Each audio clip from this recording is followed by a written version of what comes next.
Welcome to the official YouTube channel for the Colin Cowherd podcast. Go on, hit that subscribe button if you're new so you don't miss any of our great football content this season. Okay, I want to talk. I may be too harsh here. Baltimore 27, Minnesota 19. This was one of my favorite picks of the weekend. Ravens' third straight win. So I don't like to bang on young quarterbacks, J.J. McCarthy.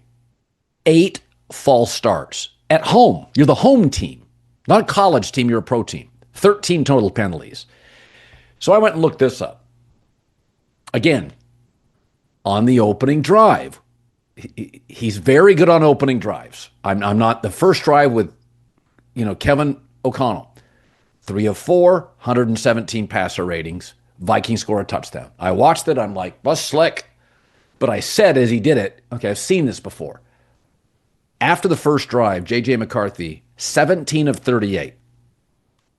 Okay, he's under 50% and a 45 passer rating. So it's almost like a comedian. You either make me laugh or you don't. When I watch a franchise quarterback, like you either pick up first downs, you have long drives, you make big touchdown throws, or you don't. You can't try to convince me something is true. If I go to watch a comedy show, you're either funny or you're not for 45 minutes. Bill Burr makes me laugh almost every joke. Like, you can't convince me of stuff.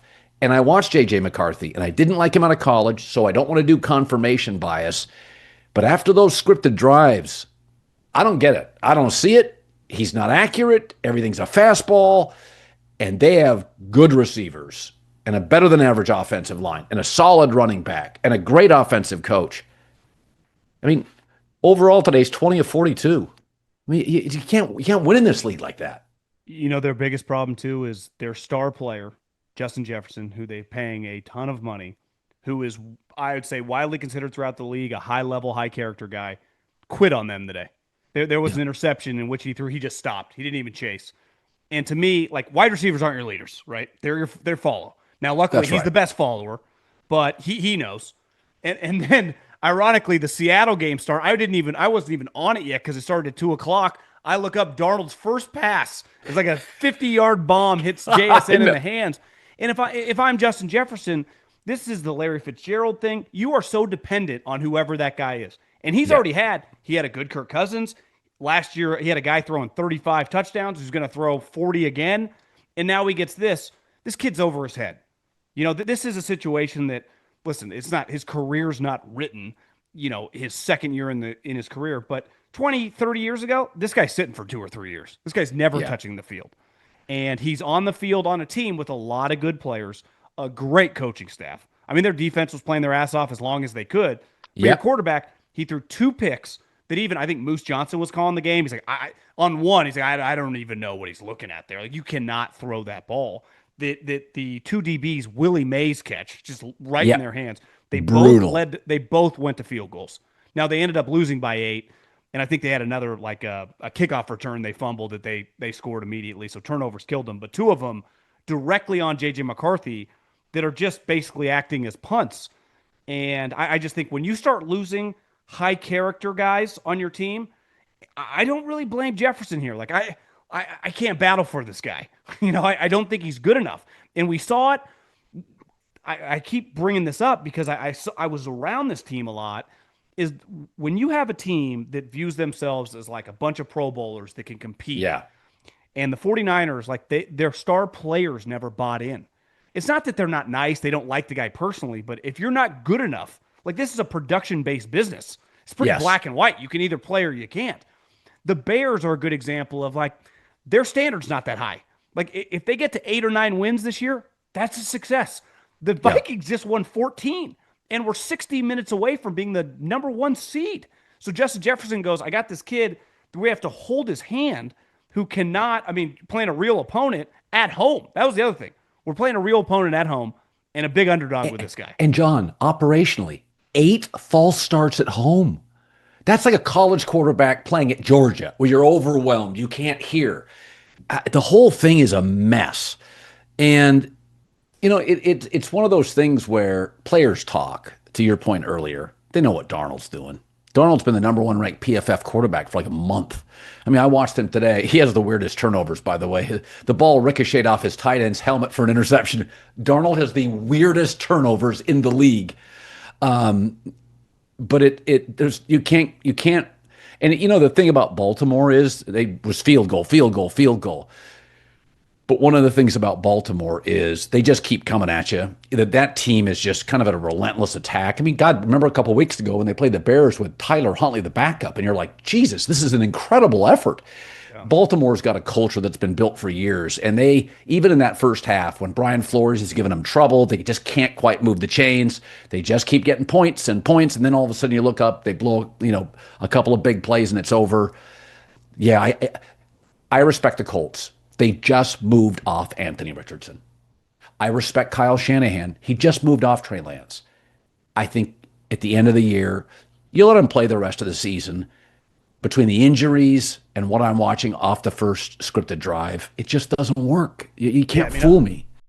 Football season's here, and if you want to go to an NFL or college football game, Game Time is the place for you. The Game Time app just gives you the advantage back to you, the fans. It's a hack for unlocking amazing tickets and experiences in a few taps. I love it.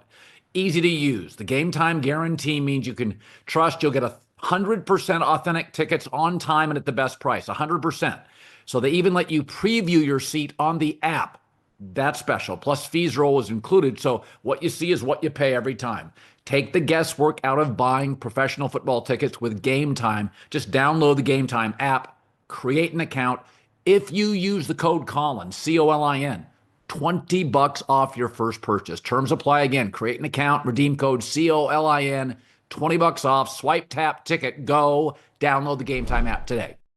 Like you said with the comedian analogy, like it's not even, you just got to watch him. And as the game goes, he can make a good play and then he makes two horrendous plays. And the interceptions of just throwing YOLO balls. The Ravens are healthy now. Relative, beside the guys on injury reserve. That's right. So who are his two interceptions to? Starks, first rounder from Georgia, and Marlon Humphreys, one of the more versatile DBs in the league. So it's like you're playing those type guys. This is real. Yeah. This is no longer, you're not getting Rutgers here on a Saturday at 1:00. This is Marlon Humphrey, Mekhi Starks, John Harbaugh, Lamar Jackson. They're fighting for their lives. Right? Yes. This is a team over the last couple of years who has been, they would say we just haven't figured out in the playoffs, but we have been the Chiefs' equal. 1 through 17 throughout the season, right? But we are better than you. And there's no way this essentially a rookie quarterback. And as the game went on, that's the one thing with football, right? Anyone that gambles knows this. You can't get too excited after a quarter. Let the game play out. The cream usually rises. The more pressure comes on a quarterback, they keep bringing him different looks. And I think the Vikings, listen, we all make decisions. Some of them don't work.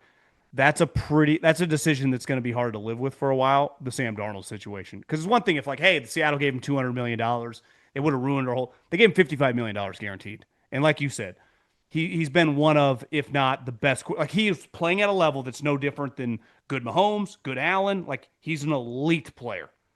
And now you got this guy, because you drafted him really high, you're not going to make the playoffs this year. I mean, they got a game, I think, this upcoming week, or maybe they're I'm pretty sure they play this upcoming week against the Bears. I mean, that's, now the Bears are going to have a lot to play for because that week one kind of embarrassed them. They got some momentum coming in. JJ's kind of at a point, you've been talking about this. You kind of get till Thanksgiving your second year. Now, I think they would say he didn't get his first year, but you think they're just going to roll it out again year three? That's just not the way the league works. It's a pet peeve of mine when people say no one has any patience anymore. Well, yeah, the league in 1987, the teams were worth $100 million. They're now worth $7 billion. They're paying people $150 million. Well, yes, patience is shorter. Welcome to 2025. Well, the other thing, John, is you shouldn't have as much patience because these quarterbacks come in with 10,000 throws. They have private coaches, the 7-on-7 camps. This is not the Eli Manning era. This is the Arch Manning era where you're making $6 million in college. Private coaching. Sometimes you fly private jet. You can get places faster.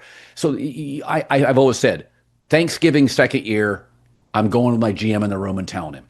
It used to be, I want 3 full seasons. I'll give you 3 full seasons, unless you're just absolutely out of your mind, overmatched. So I don't have a problem with, and you also say, well, he hasn't been healthy. That's kind of a you problem. Like, I had nothing against Brock Purdy, but you know who was always healthy mostly was Brady and Big Ben and Brett Favre. And those guys are healthy because they're durable. Caleb Williams doesn't get hurt. He's big and strong. That's one of the reasons, John, that traits matter. Size matters. Thickness matters. I remember when Matt Ryan came out, I'm like, I like everything about him. He looks like a 4-iron. Like he just now Matt was one of those. Goff, by the way, never gets hurt. No. Has a thin frame. Dude, at Cal was ragdolled. 3 years, never gets hurt. I'm sorry, J.J. McCarthy struggled with injuries.